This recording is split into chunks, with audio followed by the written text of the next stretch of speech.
Assalamualaikum. Good morning. How are you, students? I hope you are all fine. It's me, Miss Mahwish, your assistant teacher. So let's start our today class. Firstly, we come on the contents of book. We have completed chapter 1 from geography section and chapter 2 from history section. We are on chapter 3, which is also belong to the geography section, and the chapter is environment. We have also completed the work of this chapter. Uh, in previous class we have completed the work of this chapter, but in this class firstly we revise the previous class. So students, let's open your copies. In previous class we doing complete these statements. हमने question answer complete कर लिए, जो कि हमारे 3 question answer थे, और इसके बाद हमने अपनी कंप्लीट स्टेटमेंट्स की इस चैप्टर की, जो कि 8 थी। आपको स्क्रीन पे नज़र आ रहा होगा, ये हमने 8 जो हैं कंप्लीट स्टेटमेंट्स हमने की थी एनवायरनमेंट चैप्टर से। और आप भी अपनी ये आई होप आपने भी कंप्लीट कर ली होंगी अपनी। इसके साथ मैंने आपको एक्टिविटीज़ दी थी कि आपने बताना है कि 3 प्रिंसिपल्स किस तरीके से एनवायरनमेंट के लिए फ़ायदेमंद हो सकते हैं। आई होप आप अपने इस पे भी वर्क कर रहे होंगे और आपने ये एक्टिविटी भी की होगी। सो स्टूडेंट्स, सिर्फ़ और सिर्फ विशाखा का वर्क आया है मेरे पास, जो उन्होंने कंप्लीट किया था अपना काम। तो स्टूडेंट्स, जिन बच्चों ने अपनी कॉपीज़ नहीं भेजी, जो काम कंप्लीट नहीं कर रहे हैं स्टूडेंट्स, सो काइंडली अपना काम कंप्लीट कीजिए और अपनी कॉपीज़ चेक करने के लिए टाइम पर भेज दें। ठीक है स्टूडेंट्स, तो आज की क्लास में हम अपना नया चैप्टर स्टार्ट करेंगे, जो कि हिस्ट्री सेक्शन से बिलोंग होगा। तो ओपन योर बुक्स। सो सब स्टूडेंट्स ने अपनी बुक्स ओपन कर ली होंगी। तो firstly we come on the contents of books on geography, on history section. Fourth chapter is leading the freedom movement, which is mention on page number 79। So सब student page number 79 पर आ जाएं।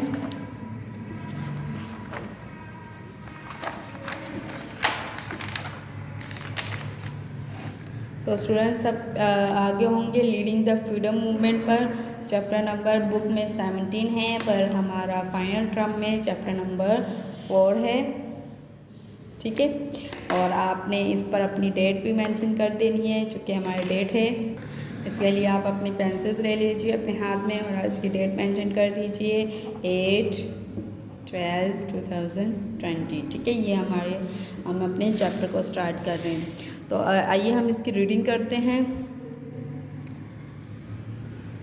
Leading the freedom movement, leading रहनुमाई, the freedom movement आज़ादी की तहरीक की रहनुमाई करना। ठीक है, leading the freedom movement, freedom आज़ादी को कहते हैं और मूवमेंट तहरीक को कहते हैं। मूवमेंट तहरीक, फ्रीडम आज़ादी, ठीक है, और लीडिंग रहनुमाई या चलाना, को चलाने वाले कौन थे या इनकी रहनुमाई करने वाले या इनके और रहनुमा और हुक्मरान कौन थे, तो ये है, इस बारे में हम पढ़ेंगे इस चैप्टर में। ठीक है, तो फर्स्टली सबसे पहले ऑफ कोर्स उनका नाम आएगा जो कि हमारे कायद आज़म, जो कि इस मुल्क के कायद हैं, जो कि इस कंट्री के फादर हैं। तो ऑफ कोर्स उनके बारे में ही फर्स्टली आएगा। तो let's we start the study of about Quaid आज़म।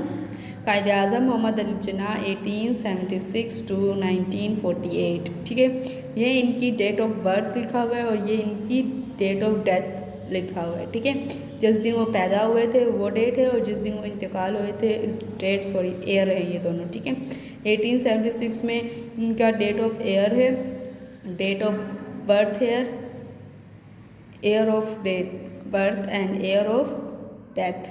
ठीक है, अब रीडिंग स्टार्ट करते हैं। It is some time said that Mohammad Ali Jinnah credit Pakistan single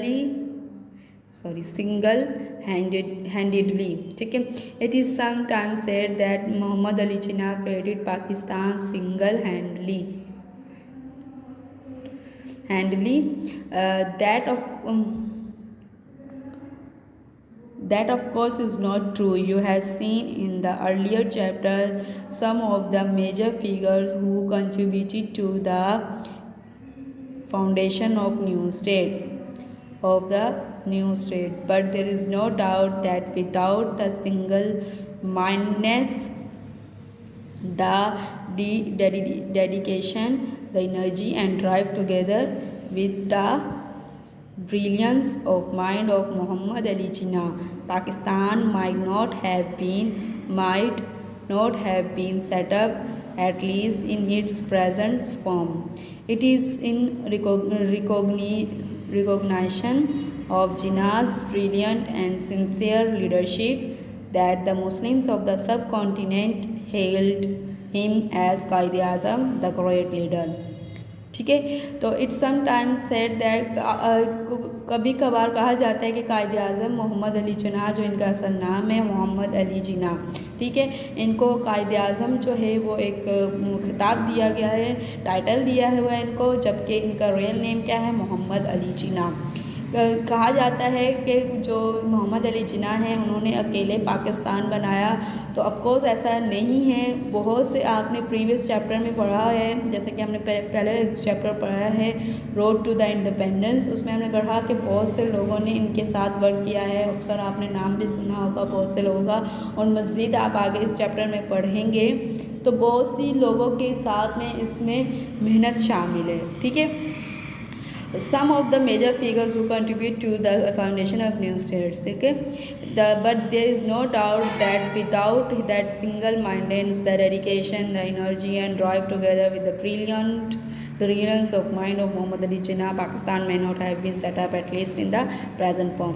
तो देखिए ये बेशक ये नो डाउट के बहुत से लोगों ने इसके साथ मदद की, पर जो कायद आज़म, विदाउट कायद आज़म, इन मतलब कायद आज़म के बगैर इनकी डेडिकेशन, उनकी एनर्जी, उनकी माइंड ब्रिलियंस की वजह से ही आज ये पाकिस्तान वजूद में है। अगर ये नहीं होते, ये इसमें शामिल नहीं होते, तो हो सकता है कि पाकिस्तान वजूद में नहीं होता। Pakistan might not have been setup, ये सेटअप नहीं होता at least in its present form, जो कि अब इस प्रेजेंट फॉर्म में, जो कि हालिया में मौजूद है। It is in recognition of Jinnah's brilliant and sincere leadership that the Muslims of the subcontinent hailed from the Qaid-e-Azam, the great leader.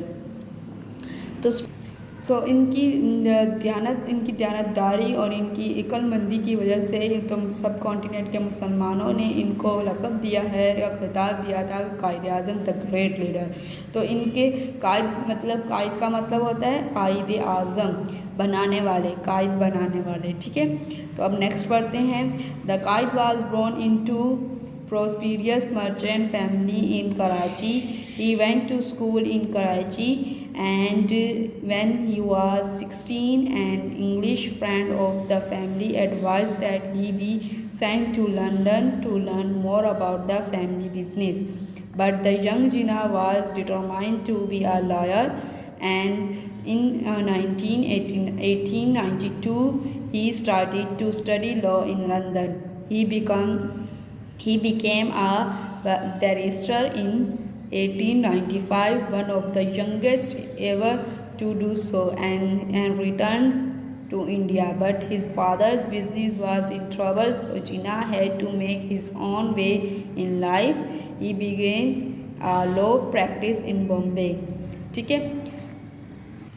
सो इसमें क्या है, तो कायद आज़म जो है उनका लाइफ तारुफ बताया गया है, इंट्रोडक्शन के क्या था, कि कहाँ पैदा हुए। तो देखें, सबसे पहले आपने पढ़ा कि कायद आज़म का एक प्रॉस्पेरस गरीब फैमिली, मतलब सही फैमिली से, जो मर्चेंट फैमिली थी उनसे बिलोंग करते थे कराची में, ठीक है। कराची में पैदा हुए Quaid Azam. He went to school in Karachi. उन्होंने जो इब्तदाई तालीम यानी स्कूल कहाँ से तालीम हासिल की, कराची से। एंड व्हेन ही वाज 16, और जब वो 16 साल के हुए, इनके एक इंग्लिश फ्रेंड, जो फैमिली के फ्रेंड थे, इंग्लिश अंग्रेज़ थे, उन्होंने सजेस्ट किया या एडवाइस दी, मशवरा दिया, नसीहत की कि इनको लंदन जाना चाहिए मोर एजुकेशन, तालीम हासिल करने के लिए, जो को फैमिली में जो मतलब ट्रेड के मुताबिक इन्हें तालीम मज़ीद हासिल करनी चाहिए। तो but the young Jinnah was determined to be a lawyer, पर जो यंग जिना, जाहिर सी बात है 16 ईयर्स ओल्ड का जो है वो यंग होगा, वो मिच्योर, मतलब वो अपने फैसले लेने के काबिल होगा। तो उन्होंने क्या किया, उन्होंने डिटरमाइन कर दिया, और मतलब डिटरमाइन किया लॉयर बनने में उन्होंने तरजीह दी। और इन 1982 में ही started to study law in London, और 1892 में उन्होंने लंदन में लॉ की स्टडी, कानून की स्टडी करना शुरू कर दी। ही बिकम अ बैरिस्टर इन 1895, वो एक बैरिस्टर बन गए 1895 में।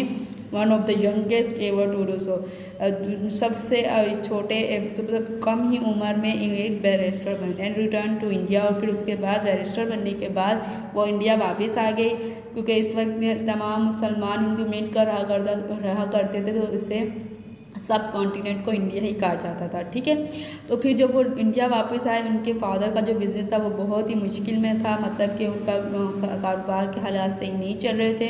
तो उन्होंने अपने तरीके से इसको अपने हैंड ओवर ले लिया, और फिर उसके बाद वो उन्होंने उसको सेटअप करने के बाद फिर वो क्या हो गया, वो बिगेन अ लॉयर प्रैक्टिस। फिर उन्होंने एक लॉयर की प्रैक्टिस करने के लिए बम्बई तक चले गए, मतलब बम्बई में उन्होंने लॉ की प्रैक्टिस करना शुरू कर दी बम्बई में। ठीक है, तो अब नेक्स्ट पढ़ते हैं। By 1906 he had become very interested in politics and joined the Indian national Congress, even though it was completely dominated by Hindus. Here his brilliant mind was soon recognized, and in 1910 he was elected to the Indian Legislative Council, the nearest organization at the time to a parliament. ठीक है,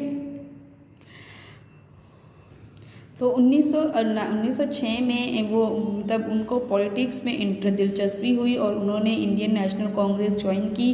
even though it was completely dominated by Hindus, अगरचा इन्होंने मतलब completely Hindu से मुकम्मल तौर पे dominate किए गए, but here his brilliant mind was soon recognize, एंड पर जल्द ही उन्होंने उनके ब्रिलियंट माइंड को रिकॉग्नाइज कर लिया, मतलब उनको पता चल गया कि इनके बहुत ही इंटेलिजेंट हैं।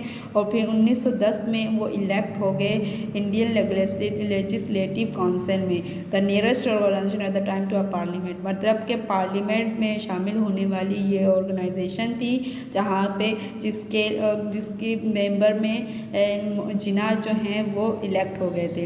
इन 1913 he joined the Muslim League, a group which had been started in 1906 to look after the interest of Muslims as the Indian National Congress (INC) did for Hindus. Here again his outstanding abilities were recognized, and he was made president in 1916, but he was still firmly dedicated to settling the differences between Hindus and Muslims. This seems quite possible then, as the Muslims League and Congress had held joint conferences, and at one of these in Lucknow 1916, the two sides signed an agreement that when independence did come, as everyone knew that sooner or later it would, Hindus and Muslims would have separate electoral list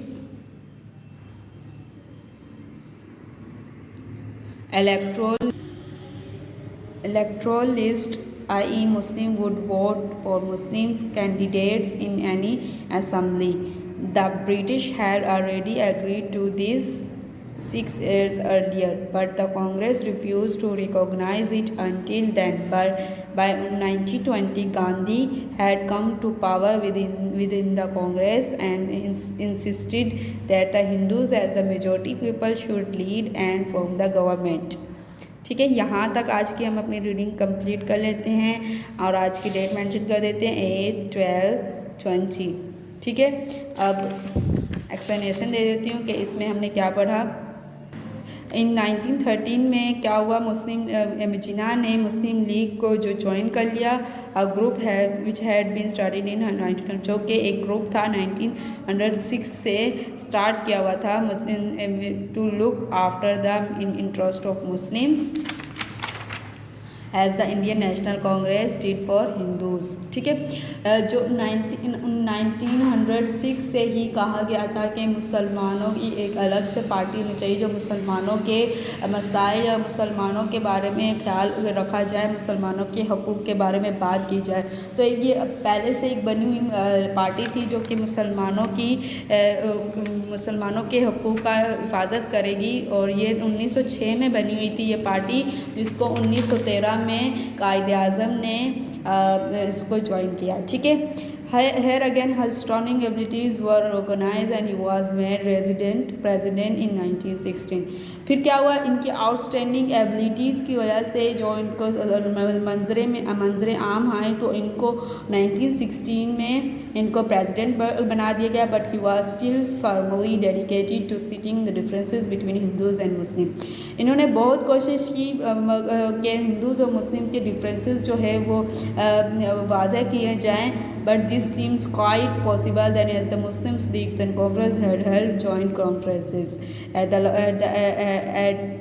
one of these in Lucknow 1916. The two sides signed an agreement that when independence did come, as everyone knew that sooner or later it would Hindus and Muslims would have separately। तो क्या हुआ कि ये एक मतलब मुश्किल लग रहा था कि मुसलमान और जो हैं वो ये एक मुश्किल मसला मतलब एक मुश्किल दरपेश आ रही थी कि एक ही कॉन्फ्रेंस में हिंदू और मुसलमानों के दोनों के हकूक़ के लिए बात की जाए, तो ये एक मुश्किल होता जा रहा था। तो उसमें क्या हुआ कि काफ़ी कॉन्फ्रेंसेस हुई और उसमें मुसलमानों के हकूक़ में बात हुई। तो ये कहा गया कि मुसलमानों को उतने ही वोट दिए, मतलब मुसलमान को ही वोट दें और वो वहाँ पे वही कैंडिडेट जो है वो असम्बली में मुसलमानों का बैठेगा। तो काफ़ी ज़्यादा कॉन्फ्रेंसेस हुई इस बात पे। ठीक है, तो ब्रिटिश जो गवर्नमेंट थी वो इस बात के लिए तो एग्री थी, पर जो हिंदू गवर्नमेंट थी या जो कांग्रेस थी वो ने इसने इस बात को काफ़ी बार रिफ्यूज़ कर दिया, इनकार कर दिया।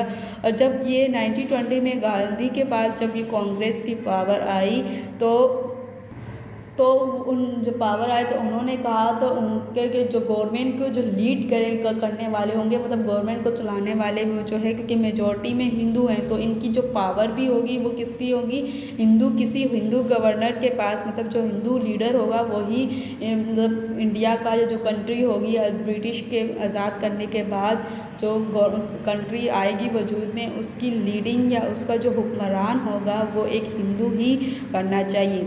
जबकि मुसलमानों का कहना था कि मुसलमानों को मुसलमान की पावर में ही दिया जाए ताकि वो मुसलमानों के हकूक़ के लिए बात कर सके, उनको फैसिलिटीज़ दी जाए।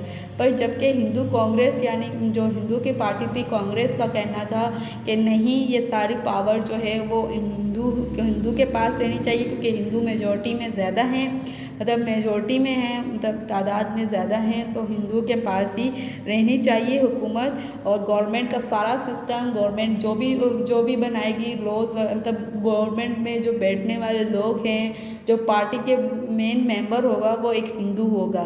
तो कांग्रेस ने वो मुस्लिम्स की फेवर्स में बात को रिफ्यूज़ करते हुए उन्होंने क्या किया, उन्होंने अपनी ही पार्टी को अहमियत देते हुए और हिंदू को उन्होंने इस बात को इनकार कर दिया कि मुसलमानों को पावर मुसलमानों की होगी, पर मुसलमान जो लीडर्स होंगे वो हमेशा लीडर जो है वो एक हिंदू ही बनेगा, क्योंकि मेजॉरिटी में हिंदू हैं तो हिंदू को ही लीडर बनना चाहिए। देखिए इस पिक्चर में आपको गांधी साहब की पिक्चर नज़र आ रही होगी, और यहाँ पे जब ये दोनों मिलकर एक पार्टी में वर्क कर रहे थे तब की ये पिक्चर है, जब ये एक साथ क्लिक की गई थी। ठीक है, तो एक देखें, एक कांग्रेस पार्टी बनाई गई और उसमें ही एक पार्टी बनाएगी मुस्लिम लीग, ताकि मुसलमानों के हकूक़ के लिए भी कोई आवाज़ उठाए, कोई बात कर सके मुसलमानों के लिए भी। फर्स्टली तो कायदे आज़म उस बात पे सेटलमेंट करते रहे, मतलब वहाँ जब पार्टीज़ बैठती और साथ में जब देखा जाता था कि मुसलमानों के हकूक़ों को बिल्कुल ख़त्म किया जा रहा है, मुसलमानों को कहीं भी एग्जिस्ट नहीं किया जा रहा है, तमाम फैसिलिटीज़, तमाम चीज़ जो लॉज वगैरह या जो भी आइन वगैरह बनाए जा रहे हैं उसमें हिंदू मेजॉरिटी को ही अहमियत दी जा रही है। तो उस वक्त कायदे आज़म ने बहुत कोशिश की कि इक्वल्स राइट्स दिए जाएं, पर जब भी इक्वल्स राइट की बात आती तो जो कांग्रेस थी वो इस बात को इनकार कर देती कि ऐसा नहीं होगा, क्योंकि हिंदूज़ मेजॉरिटी में हैं तो हिंदूज़ को ही अहमियत दी जाएगी और इनका गवर्नमेंट का जो लीडर होगा वो भी एक हिंदू को ही कम होना चाहिए। सही स्टूडेंट्स, तो आज की हमारी रीडिंग यहाँ पर ख़त्म हो गई है। आप अपनी इसी रीडिंग को कंटिन्यू कीजिएगा, मतलब इस रीडिंग को रिवाइज़ कीजिएगा। इससे रिलेटेड कोई भी क्वेश्चन हो तो आप मुझसे पूछ सकते हैं। तो आज की क्लास का ड्यूरेशन यहीं पे ख़त्म होता है स्टूडेंट्स। मैंने आपको पहले भी इस क्लास में बताया कि सिर्फ विशाखा की कॉपी वर्क आया है हमारे पास। तो जो स्टूडेंट्स वर्क किया है या इनकम्प्लीट हो गया है तो वो प्लीज़ अपना वर्क कंप्लीट कीजिए, अपना वर्क फास्टली कंप्लीट करते रहें, साथ साथ कंप्लीट करें और टाइम पर अपने को बैग सेंड करें ताकि आपका वर्क साथ साथ में चेक हो सके। तो क्लास इससे रिलेटेड कोई भी क्वेश्चन हो यू कैन आस्क मी। अपनी लर्निंग साथ साथ करते रहिए, अपनी दुआ में याद रखिएगा। खुदा हाफिज़।